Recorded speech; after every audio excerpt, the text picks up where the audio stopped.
అందరికీ నమస్కారం. దక్షిణాయనం వర్ష ఋతువు భాద్రపద మాసం కృష్ణపక్షం తృతీయ శుక్రవారం. రేవతి నక్షత్రం అయిపోయి అశ్విని నక్షత్రం ప్రారంభమవుతుంది. అశ్విని నక్షత్రం శుక్రవారం కలిసి వచ్చినప్పుడు శక్తిదేవత ఆరాధన చేయాలి. శక్తిదేవత అంటే బగళాముఖి, కాళికాదేవి ఇలా దుర్గా స్వరూపమైన దేవతలను శక్తి దేవతలుగా ఆరాధించాలి.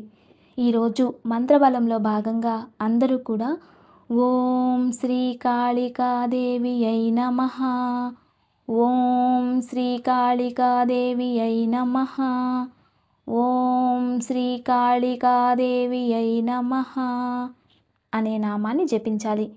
చాలామంది కాళీనామం అంటేనే భయపడుతూ ఉంటారు. కానీ నిజానికి కాళీ అంటే సౌమ్యము అని, చీకటిలో వచ్చే వెలుగు అని అర్థం. ఉదయం నుండి సాయంత్రం వరకు అన్ని రకాల కష్టాలను అనుభవించి చీకటిలోకి వస్తున్నప్పుడు ఆ చీకటి నుండి వచ్చే వెలుగే కాళీ.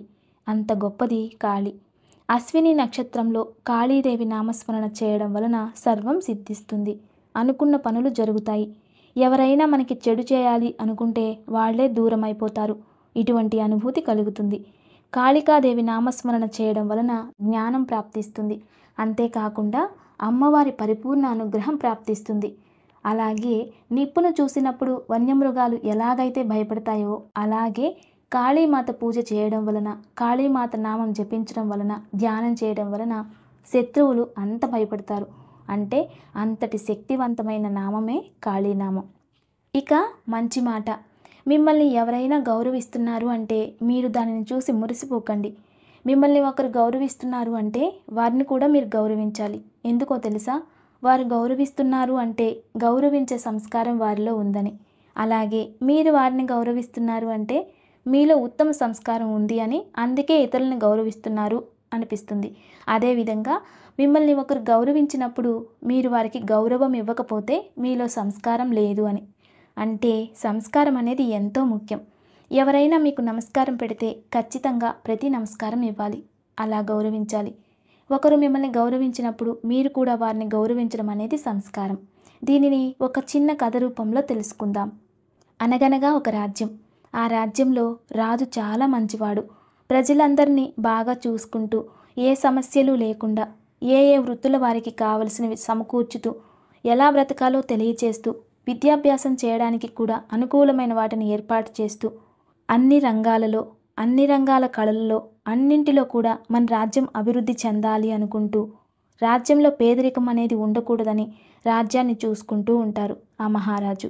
అయితే ఒకసారి మహారాజు గుర్రంపై ప్రయాణం చేస్తూ ఉండగా దాహంగా ఉండడంతో నీళ్ల కోసం నదీ తీరానికి వెళ్ళి నీళ్లు త్రాగి అక్కడే ఉండగా అక్కడికి నీళ్ల కోసం ఒక అతను వచ్చి బిందెతో నీళ్లు తీసుకుంటూ ఉండగా అతనితో మహారాజు నీ పేరేంటి అని అడుగుతారు. అప్పుడు అతను అథర్వ అని చెప్తారు. అవునా, పేరు చాలా బాగుంది. మరి మీ అమ్మా నాన్న ఏం చేస్తుంటారు? మా అమ్మా నాన్న అర్చకత్వం చేస్తూ ఉంటారు. వారితో పాటు నేను ఉంటాను అనగానే రాజుగారు నీ వయసు ఎంత అని అడుగుతారు. 19 సంవత్సరాలు మహారాజా అని తెలియచేస్తారు. అయితే ఈ నీళ్ళు ఎక్కడికి తీసుకెళ్తున్నావు అని అడుగుతారు మహారాజు. దేవాలయానికి తీసుకెళ్తున్నా అంటాడు. ఏది, ఒక శ్లోకం చెప్పు అని అడుగుతారు మహారాజు. అప్పుడు అతను నాకేం శ్లోకాలు రావు మహారాజా, మా నాన్న నాకు ఇంకా నేర్పించలేదు అనగానే ఆ మహారాజుకి కోపం వచ్చి సరే ప్రవరం చెప్పు, నీకు బ్రహ్మోపదేశం అయిందా అని అడుగుతారు. లేదు మహారాజా అని అంటారు. అప్పుడు మహారాజు మంత్రిని పిలిచి రాజ్యంలో వీరి తల్లిదండ్రులు ఎక్కడున్నారో తీసుకురండి, తర్వాత ఇతడిని ఇక్కడే వదిలేయాలి అని ఆదేశిస్తారు. అలా తెలియజేయగానే మంత్రికి ఇంకా అక్కడున్న వారందరికీ బాధేస్తుంది. అరే, ఇక్కడ దేవాలయంలో ఎన్నో సంవత్సరాల నుండి పూజలు చేసుకుంటున్న బ్రాహ్మణుడు కదా, అతన్ని బహిష్కరించడం ఎందుకు? అంతటి అవసరం ఏముంది? ఇతడు ఏం చేశాడు? ఎంత శ్లోకాలు చెప్పకపోతే మాత్రం వాళ్ళ తల్లిదండ్రులు ఏం చేశారు అని బాధపడుతూ మహారాజా అతనికి మంత్రాలు రాకపోతే నేర్చుకుంటాడు, అంతేగాని వాళ్ళ అమ్మా నాన్న ఏం చేశారు అంటారు. అందుకు మంత్రి నీకు తెలియదు, పిల్లలు సంస్కారం పాటించట్లేదు అంటే దానికి బాధ్యత తల్లిదండ్రులే కదా, అందుకే శిక్ష ఇవ్వాల్సింది వారికే. అప్పుడు వీరిని చూసి మిగిలిన వారు కూడా నేర్చుకుని పిల్లలకి సంస్కారాన్ని నేర్పిస్తూ చక్కగా పాటిస్తారు. ఇలాంటి వారిని క్షమించి వదిలేస్తే ఇలా సంస్కారం లేని పిల్లలే ఎక్కువైపోతారు. వారికి సంస్కారం లేదు అంటే వారు చక్కగా చదువుకోలేదు, విజ్ఞానవంతులు అవలేరు. అందుకే పిల్లలకి తల్లిదండ్రుల వలనే ఉత్తమ సంస్కారం అందుతుంది. కాబట్టి ఆ సంస్కారం వారు ఇవ్వలేదు కాబట్టే వారికే శిక్ష పడుతుంది అని మహారాజు చెప్తారు. అప్పుడు మంత్రి, సైనికులు వెళ్ళి తల్లిదండ్రులను ఇంకా వారి దగ్గర ఉన్న పిల్లల్ని తీసుకొని మహారాజు దగ్గరికి వస్తారు. అప్పుడు ఆ బ్రాహ్మణోత్తముడు మహారాజుని క్షమాపణలు కోరుతూ, మహారాజా, ఖచ్చితంగా మా కొడుకుని మంచి విద్వాంసుని చేస్తాను. నాకు పేదరికం ఉండడం వలన అతనిని గమనించలేకపోయాను అని క్షమాపణ కోరి రాజ్యం బయట ఒక గురుకులాన్ని నిర్మాణం చేసి అక్కడే పిల్లలు సమేతంగా ఉంటూ ఇంకా రాజ్యంలో ఉన్న చిన్న చిన్న పిల్లలకి వేదం నేర్పిస్తూ అక్కడే కాలం గడుపుతూ ఉంటారు. అయితే ఈ కథలో సారాంశం ఏమిటి అంటే, పిల్లలు సరిగా లేదంటే తల్లిదండ్రులు మంచి సంస్కారం ఇవ్వట్లేదు అని. అసలు సంస్కారం అంటే ఏంటి అంటే, మనం ఎప్పుడు ఎవరిని ఎలా గౌరవించాలి, జీవితంలో ఎలా నడుచుకోవాలి, సాంప్రదాయాన్ని ఎలా పాటించాలి, మన సాంప్రదాయాలు ఏంటి, వాటి విలువ ఏమిటి అని తల్లిదండ్రులు తెలియచేయాలి. కాబట్టి మన సనాతన సాంప్రదాయాలు ఏవైతే ఉన్నాయో వాటిని మనమే కాపాడుకోవాలి. అలాగే సంస్కారవంతులకి ఎక్కడికి వెళ్ళినా గౌరవం అనేది ఉంటుంది. అదే సంస్కారాన్ని ధిక్కరించే వారికి, సంస్కారహీనులకి మనం సంస్కారాన్ని తెలియచేసినా వారు దానిని విమర్శిస్తూ బాధపెడుతూ ఉంటారు. అయినప్పటికీ గౌరవించడం అనేది మన సంస్కారం. దానిని ఎప్పుడూ కాపాడుకోవాలి. మన పూర్వీకులు మనకిచ్చిన సంస్కారాన్ని, సాంప్రదాయాల్ని ఎప్పుడూ గౌరవిస్తూ వాటిని కాపాడుకుంటూ ఉండాలి. ఇదే ఈరోజు మంచి మాట. ఇక పూజాఫలం. సరస్వతీదేవిని ఎలా పూజిస్తే సరస్వతీదేవి అనుగ్రహిస్తుంది? సరస్వతి అనేది చాలా విశేషమైన శక్తి. నిజానికి సరస్వతిని డబ్బుతో కొనేదైతే అందరూ కొనుక్కోవడానికే చూస్తారు. అయితే జ్ఞానం అనేది సంపాదిస్తేనే వస్తుంది. ధనాన్ని దొంగిలించవచ్చు కానీ జ్ఞానాన్ని దొంగిలించలేరు. అవును కదా? ఆభరణాలు ఎవరైనా అపహరించవచ్చు కానీ చదువుని అపహరించలేరు. చదువు అనేది నేర్చుకుంటేనే వస్తుంది. అయితే సరస్వతీ కటాక్షం పొందాలి అంటే ముందుగా మనకి ఉండాల్సింది శ్రద్ధ. శ్రద్ధ ఉండి ఎంత చదివినా ప్రాప్తించట్లేదు అంటే సరస్వతి అనుగ్రహం కావాలి. అయితే హిమాలయ పర్వతంలో ఒక గురువు ఉండేవాడట. ఆ గురువు ఎప్పుడు చేతిలో చదువు రేఖలను చూసి చూసి శిష్యులుగా చేర్చుకునేవారు. అలా ఒకరికి చేతిలో రేఖలు లేవు కానీ శ్రద్ధ ఉండేది. రేఖలు లేవని గురువుగారు వెనక్కి పంపించేశారు. అయితే అతను చాకుతో చేతిలో రేఖలు గీసుకుని మళ్ళీ వెళ్తారు. అప్పుడు గురువుగారు, నువ్వు ఇది గీసుకొచ్చావు, మళ్ళీ వెళ్ళిపో అని పంపించేస్తారు.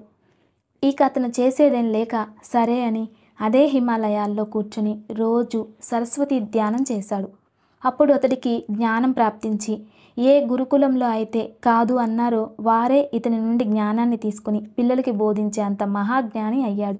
ఇది ఎలా అంటే, సరస్వతీదేవికి తెల్ల చందనం అంటే శ్రీగంధాన్ని అరగతీసి సరస్వతీదేవి ముందు కూర్చొని సరస్వతికి గంగాజలంతో అభిషేకం చేసి తదుపరి ఆ గంధాన్ని తిలకంగా అలంకరించి సరస్వతీ నమస్తుభ్యం వరదే కామరూపిణి విద్యారంభం కరిష్యామి సిద్ధిర్భౌతమే సదా అంటూ సరస్వతీదేవికి పారిజాత పుష్పాలతో రోజూ అర్చించేవాడట.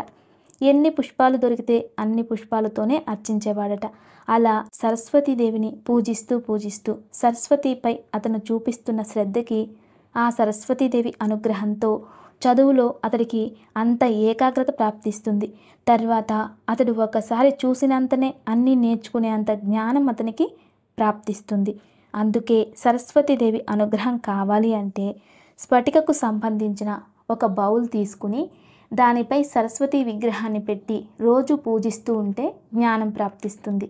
లేదా సరస్వతీ విగ్రహాన్ని తెల్ల జిల్లేడు వేరుతో తయారు చేసిన పీఠం పైన ఉంచి రోజు పారిజాత పుష్పాలతో పూజిస్తూ ఉంటే వారు మహాజ్ఞానులు అవుతారు.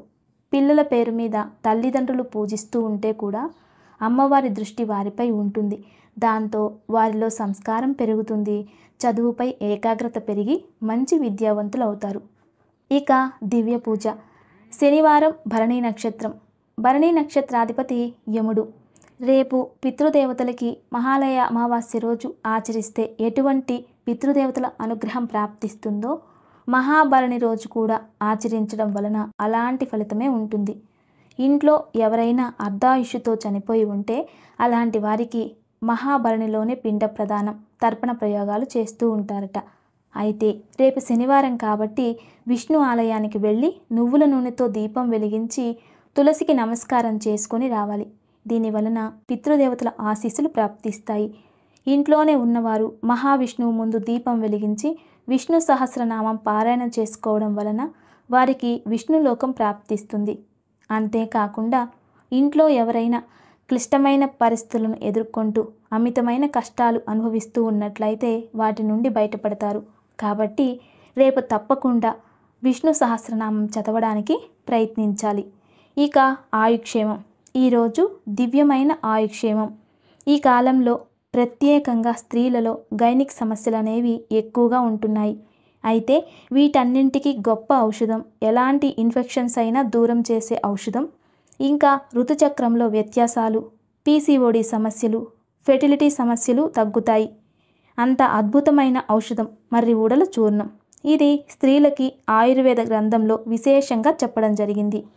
ఎవరైతే ఏదో తెలియని ఇన్ఫెక్షన్ లోపల ఉండిపోయింది అని ఎంత ట్రీట్మెంట్ తీసుకున్నా ఫలితం లేదు అనుకునే వారికి ఇది తప్పక ఉపయోగపడుతుంది.